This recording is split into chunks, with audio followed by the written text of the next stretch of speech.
बीडच्या परळीमध्ये अण्णाभाऊ साठे यांच्या जयंतीच्या कार्यक्रमाचं आयोजन करण्यात आलेलं होतं आणि या कार्यक्रमाच्या निमित्तानं पंकजा मुंडे आणि धनंजय मुंडे एकाच मंचावर आले।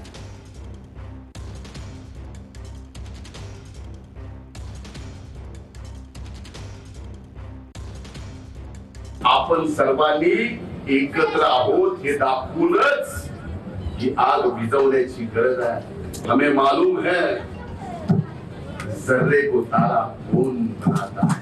डर तो चला है, राख कितनी है बाद में देखेंगे, पहले ये देखना है कि घर जलाने का इशारा किसने किया है। एक लक्षात ठेवा, मागे काही लिहू द्या, छावा लक्षात ठेवा। छावा छावा हा वाघाचा असतो, सिंहाचा असतो। छावा आणि बछडे व्हा आणि आपले पंजे एवढे मजबूत करा की तुमचं आडनाव काही असलं तरी तुमच्या कर्तृत्वाने तुम्हाला ओळखलं पाहिजे, अशा प्रकारचं काम।